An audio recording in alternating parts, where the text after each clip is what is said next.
কথিত আছে অমাবস্যার রাতে নাকি নদীতে প্রচুর মাছ পাওয়া যায়। তাই মাছ ধরার নেশায় কাতর মানুষগুলো এই রাতে নিজেকে মাছ ধরা থেকে আটকিয়ে রাখতে পারেনি। শুভম পদ্মা নদীর মাঝি, ২৬ বয়সের আশেপাশে হবে। যখন তার ১৫ বছর ছিল তখন থেকেই সে নিজের গরিবী অবস্থার উন্নতির জন্য নদীতে নৌকা চালায়, আবার অনেক সময় রাতেও মাছ ধরে।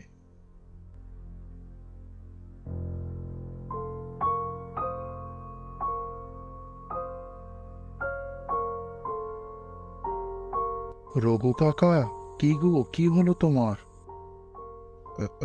হ্যাঁ রে, আসছি।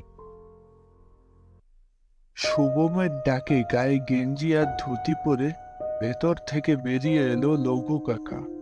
সম্পর্কে কাকা হলেও তাদের দুজনের মধ্যে বন্ধুর মতো ভাব।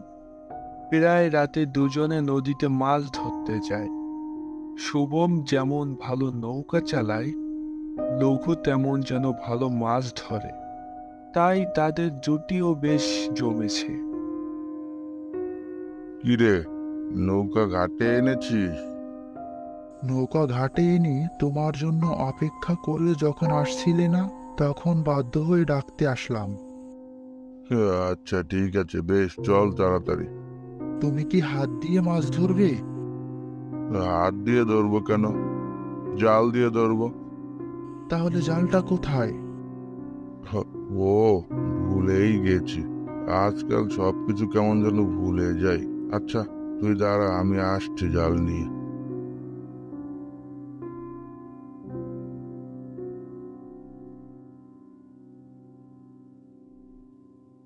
চল, এখন যাওয়া যাক।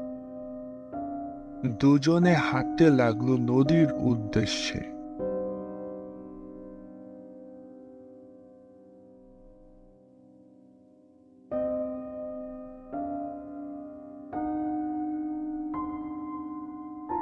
হাঁটতে হাঁটতে এক সময় তারা নদীতে পৌঁছালো। নৌকাতে উঠতে শুভম নৌকা বাইতে লাগলো, আর লঘু জাল নিয়ে দাঁড়িয়ে পড়লো পছন্দ মতো জায়গায় জাল ফেলার জন্য। এমনিতেই আমাবস্যার রাত, বেশ অন্ধকার। তার উপর এই কালো মেঘ যেন অন্ধকারকে আরো অন্ধকার করে তুলেছে। এমন মাঝ নদীতে যদি প্রাকৃতিক দুর্যোগ হয়, তবে দুজনেরই প্রাণের সংশয়।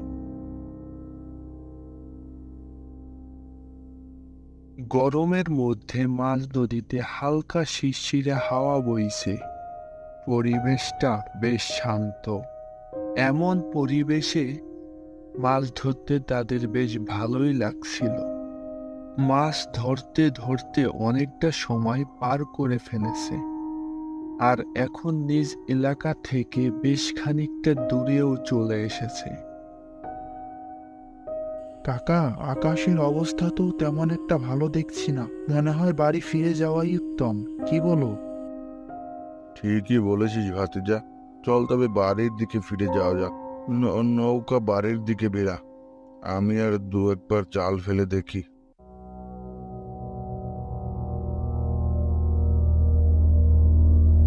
মুখের কথা শেষ হতে না হতেই হঠাৎ ছোট ছোট ফোঁটায় বৃষ্টি হতে লাগলো, যেন কোনো সময় জোরে সোরে বৃষ্টি বা ঝড় শুরু হতে পারে। এমন সময় লঘু শুভমকে বলল, শুভন, নৌকা জোরে চালা বাপ।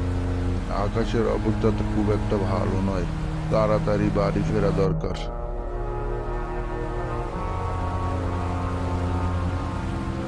হঠাৎ বাতাস থেমে গিয়ে আকাশটা ঘন কালো মেঘে ঢেকে গেল। নদীতে বাতাস থেমে যাওয়া মানে দুর্যোগের পূর্বাভাস।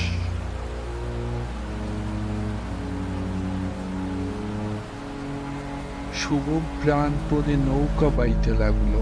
হঠাৎ লঘু লক্ষ্য করলো দূরে যাত্রীবাহী একটা নৌকায় আগুন জ্বলছে, কিন্তু কোনো মানুষ দেখা যাচ্ছে না। নৌকায় থাকা মানুষগুলোর হয়তো সাহায্য প্রয়োজন। একথা চিন্তা করে লঘু শুভমকে বলল, সুবন, সামনে একটা নৌকা জ্বলছে, চল যাদের কাছে গিয়ে দেখি, কারো হয়তো সাহায্যের প্রয়োজন। শুভম তাড়াতাড়ি নৌকা সেদিকে বাইতে লাগলো। এদিকে বৃষ্টি একটু একটু করে বাড়ছে। শুভম আর লঘু নৌকাটির কাছে গিয়ে দেখলো সেখানে কোনো আগুনও নেই আর কোনো মানুষও নেই। লঘু বেশ অবাক হলো, মানুষ ছাড়া কোনো নৌকা কেমন করে এই মাঝ নদীতে আসলো? কিরে সুবন, নৌকাতে কোনো আগুন নেই আর কোনো মানুষও নেই, তাহলে মাঝ নদীতে নৌকা আসলো কি করে? কাকা হয়তো ভুল দেখেছো, এখন মাঝি ছাড়া কোনো নৌকা এখানে আসতেই পারে না। আর হতেও পারে যে কেউ নৌকা ঘাটে বাঁধতে ভুলে গিয়েছে, তাই নৌকা বাতাসের কারণে ভাসতে ভাসতে এত দূর চলে এসেছে। হ্যাঁ, তা তুই ভালোই বলেছিস। আমি বরং নৌকাতে গিয়ে দেখি নৌকার ছায়ের মধ্যে কোনো মানুষ আছে কিনা। কথাটি বলেই লঘু নৌকায় উঠে পড়ল। নৌকাতে উঠতেই লঘুর কানে হাড় চিবানো একটা আওয়াজ ভেসে এলো। আওয়াজটির উৎস খুঁজতেই লঘু ভিতরে কেউ আছে কিনা সেটা দেখার জন্য উকি দিয়ে সে ভয়ে চোখ বড় বড় করে ফ্যাল ফ্যাল করে তাকিয়েছিল। লঘু দেখতে পেল ভিতরে একটা প্রেতাত্মা একটা মানুষকে চিরে চিরে খাচ্ছে। তার মুখ দিয়ে টকটকে তাজা রক্ত বেরিয়ে পড়ছে।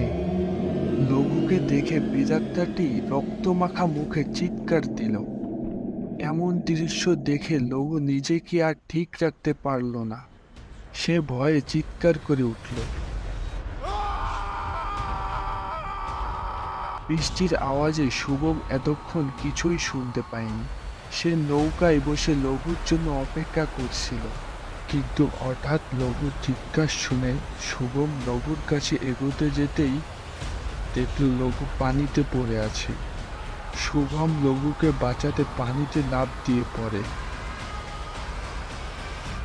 অনেক কষ্টে শুভম লঘুকে পানি থেকে নৌকাতে তুলে দেখল আশেপাশে কোনো নৌকা নেই। পুরোটা নদী জুড়ে কোনো কিছু নেই, শুধুমাত্র নদীর মাঝ বরাবর তাদের নৌকাটি ভাসছে। সেদিনের মতো তারা বাড়ি ফিরে আসে।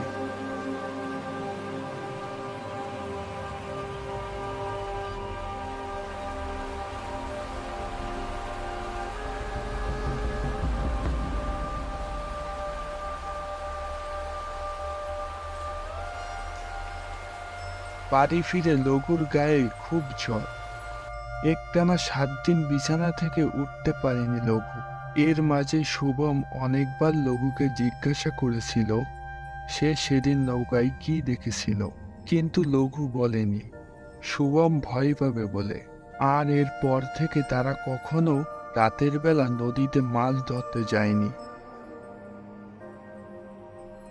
পরে খোঁজ খবর নিয়ে জানতে পারা যায় মাঝে মধ্যেই নাকি মাছ ধরতে গিয়ে অনেকেই সেই প্রেতাত্মাটিকে শিকার করতে দেখে, আর যে দেখে কোনোদিনই সে বাড়ি ফিরে না।